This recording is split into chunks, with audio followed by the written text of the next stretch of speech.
अध्याय 5।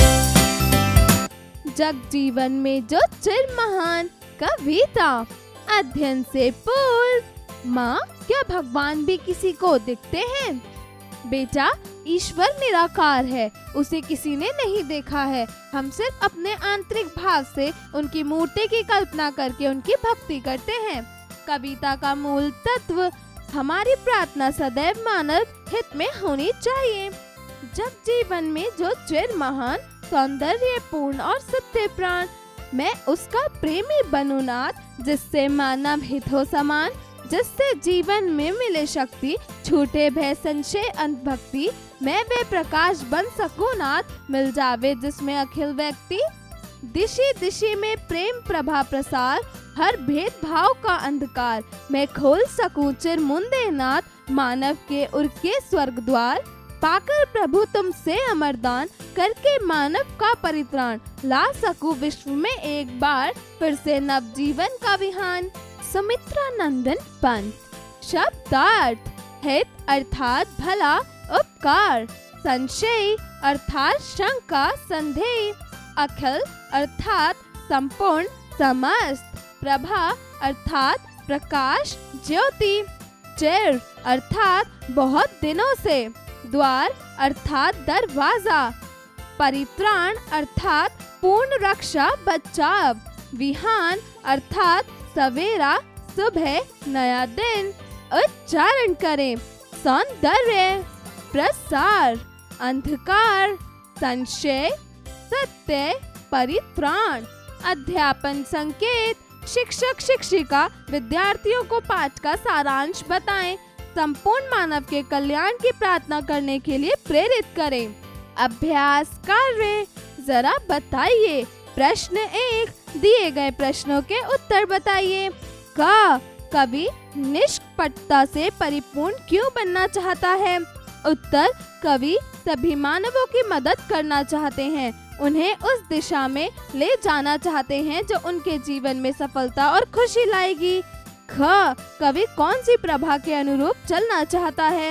उत्तर, कवि प्रेम प्रभा के अनुरूप चलना चाहते हैं। प्रस्तुत कविता में कवि के द्वारा मानव हृदय के द्वार खोलने की कल्पना क्यों की गई है? उत्तर, इस कविता में कवि मानव को एक उच्च स्तर पर ले जाना चाहते हैं, जहां उसे सभी भेदभाव को खत्म करके प्रेम की प्रभा को समझा जा सकता है। उसे यह प्रकाश दिखाना चाहता है जिसमें वह अपने जीवन के माध्यम से अखिल व्यक्ति में प्रभु के प्रेम का संदेश फैला सकता है। कवि का मुख्य केंद्र बिंदु क्या है? बताइए। इस कविता में मुख्य केंद्र मानव जीवन के समृद्धिकरण एवं समस्त मानवता के समृद्ध होने की कल्पना है। जरा लिखिए। प्रश्न 2, दिए गए प्रश्नों के उत्तर लिखिए। प्रस्तुत कविता में कवि किस चीज को पाने का इच्छुक है? उत्तर, कवि कविता में मानव के उद्देश्य को प्राप्त करने के लिए सत्य, प्रेम और सौंदर्य के प्रति अपनी आकांक्षा व्यक्त करता है। सदा महान रहने की कामना कवि के द्वारा क्यों की गई है? उत्तर, इस कविता में कवि ने सदा महान रहने की कामना व्यक्त की है। वह एक ऐसे प्रकाश की खोज कर रहे हैं जो समस्त अज्ञानता, भय और संशय को दूर कर सके और मानवता के हित में उपयोगी हो सके। कवि क्यों और किसकी पूर्ण रक्षा करना चाहता है? उत्तर, कवि का उद्देश्य मानव के हित में समर्पित है और वह उनके हितों की रक्षा करना चाहता है। वह सभी मानवों को प्रेम और सत्य के मार्ग पर ले जाना चाहता है। नए जीवन के लिए कवि नया सवेरा क्यों चाहता है?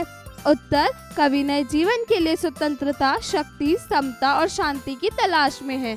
वह मानव के उद्देश्य की खोज में एक नया सवेरा चाहते हैं, जहां सभी मानव अपने संवैधानिक और मानवीय अधिकारों का उपयोग करते हुए अपने जीवन को एक नई दिशा दे सके।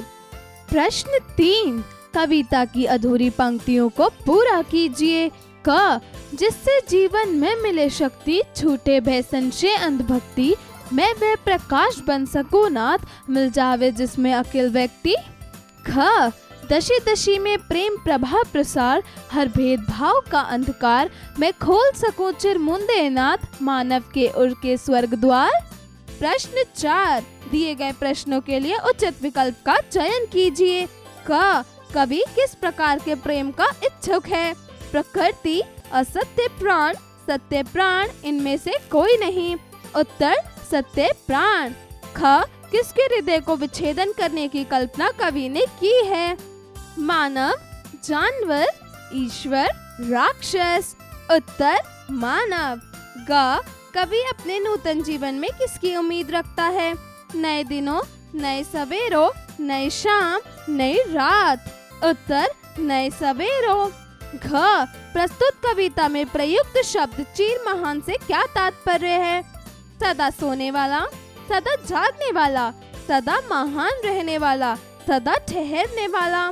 उत्तर सदा महान रहने वाला।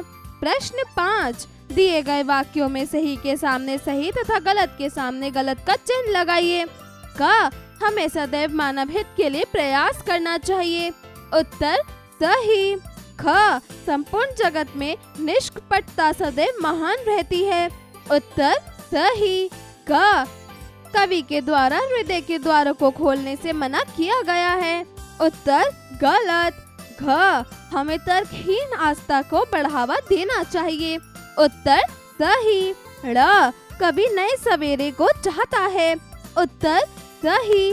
जरा सोचिए। प्रश्न 6, भेदभाव का अनुसरण करने से मानसिक विकृतियां बढ़ती हैं। सभी जगह भेदभाव रूपी अंधकार प्रसारित है। आप इसे किस रूप से देखते हैं? सोच समझकर बताइए। जरा भाषा पर गौर कीजिए। प्रश्न 7, दिए गए शब्दों के समानार्थी शब्दों को लिखिए। क विहान। उत्तर प्रभात। ख अखिल। उत्तर पूरा। ग परित्राण। उत्तर सहायता। घ डर। उत्तर आतंक। ड़ प्रसार। उत्तर विकास। च अंधकार। उत्तर अंधेरा। छ नव। उत्तर नया। ज संशय। उत्तर आशंका। प्रश्न 8, दिए गए शब्दों का संधि विच्छेदन कीजिए। क निश्चेष्टा। उत्तर निहि जमा चेष्टा। ख उल्लास। उत्तर उत जमा लास। ग अत्याचार। उत्तर अति जमा आचार। घ मैं तक्य। उत्तर मत जमा इक्के। ड़ दुर्दशा। उत्तर दुर जमा दशा। प्रश्न 9, दिए गए शब्दों के वचन परिवर्तित करके लिखिए। क व्यक्ति। उत्तर व्यक्तियों। ख दिशा। उत्तर दिशाओं। ग प्रेमी। उत्तर प्रेमियों। घ शक्ति। उत्तर शक्तियाँ। ड़ मानव। उत्तर मानवों। च हित। उत्तर हितों। प्रश्न 10, दिए गए शब्दों के माध्यम से वाक्य निर्मित कीजिए।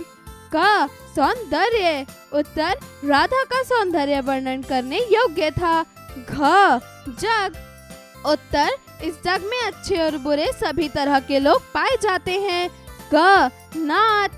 उत्तर आगे नात न पीछे पगह। यह कहावत भैया तुम पर पूरी तरीके से जचती है।